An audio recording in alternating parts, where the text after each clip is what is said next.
안녕하세요. 로고스의 나정 변호사입니다.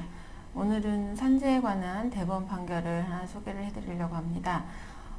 건설 공사를 이제 이 건설 공사를 하는 경우에 이 건설 공사를 한 그 건설업자가 이제 전체적으로 공사를 도맡아서 하는 경우도 있지만 그렇지 않고 예를 들어 뭐 이 건설 공사를 이제 발주를 한 사람이 일부를 이제 자기가 공사를 수행하고 나머지에 대해서는 이제 또 도급을 주고 이렇게 이제 하는 경우들이 있죠. 뭐 예를 들면 뭐 건설이나 아니면 뭐 인테리어 공사 같은 경우도 그렇습니다.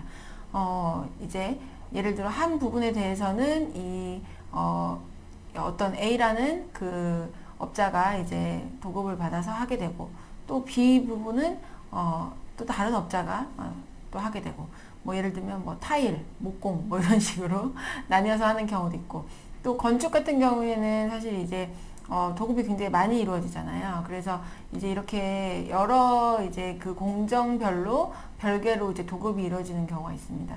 이런 경우에 이제 산재보험 관계는 어떻게 성립하게 되느냐, 이제 구체적인 사안에서 이런 부분이 이제 문제가 됐던 사안입니다. 일단 이제 원칙적인 부분을 설명을 드리자면 건설공사가 둘 이상의 단위로 분할이 되어서 도급된 경우, 특히 발주자가 공사의 일부를 직접 행하는 경우에도 마찬가지다.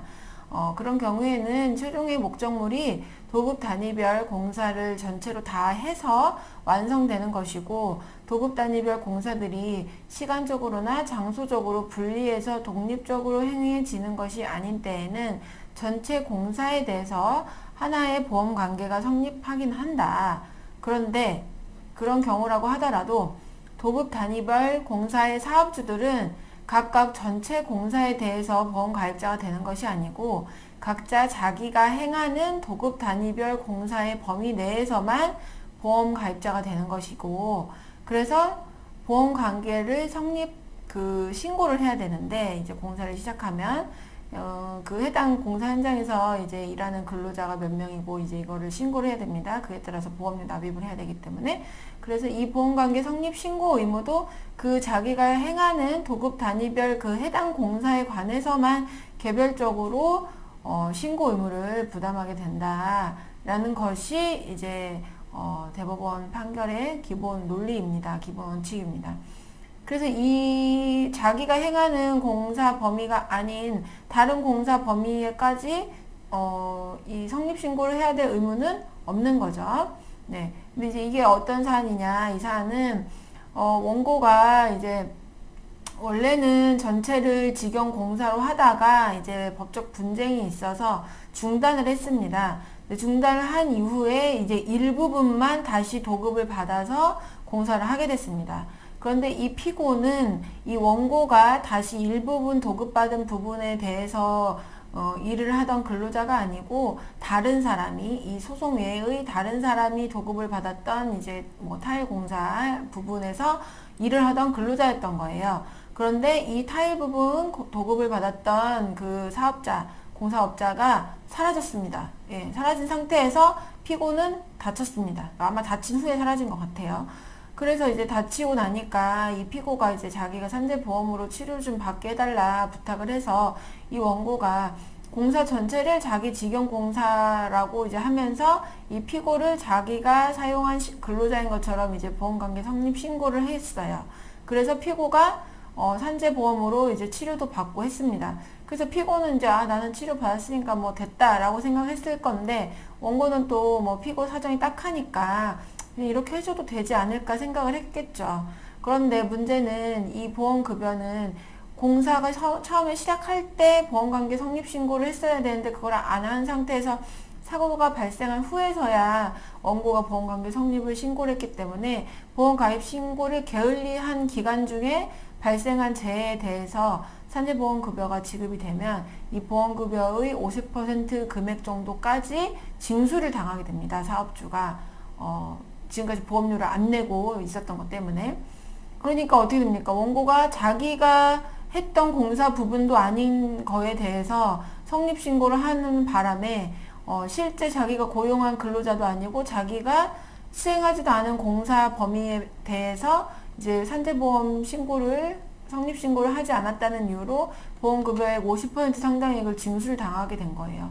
그러니까 굉장히 손해를 보게 된 거죠, 사실은. 이제 본인도 판단을 잘못한 부분이고, 피고가 이제 사정이 딱하니까 그냥 그거를 좀 사정을 봐주겠다라는 생각을 했다가 이렇게 돼버린 거예요.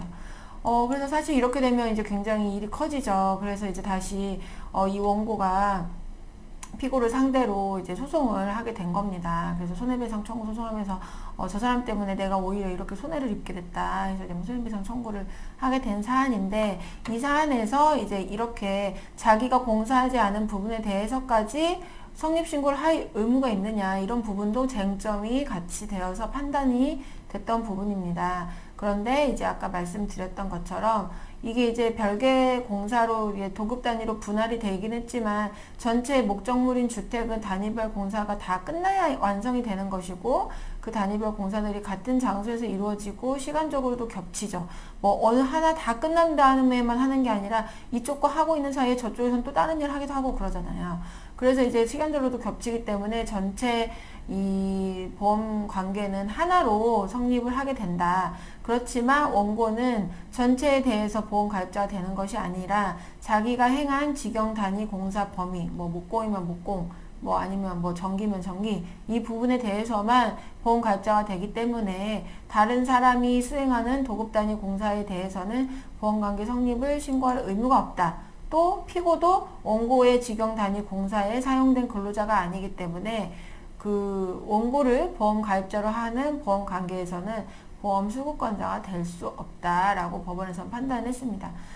사실은 그래서 이 사안은 어떻게 보면은 이제 이 원고와 피고 사이의 손해배상 문제로 끝날 사안이라기보다는 근로복지공단에서 이제 이거를 다시 피고에 대해서 보험금을 지급한 것이, 현재보험급여를 지급한 것이 잘못한 것이다 해서 그 사람한테 징수를 하고, 이 원고에 대해서 이제 50% 징수를 했던 부분은 취소를 하고, 사실은 이렇게 가야 될 사안이기는 해요. 그렇긴 한데 이제 이제 원고하고 그 피고 사이에서 이제 오히려 이제 이런 쟁점이 문제가 됐던 사안이라서 소개를 해드렸습니다.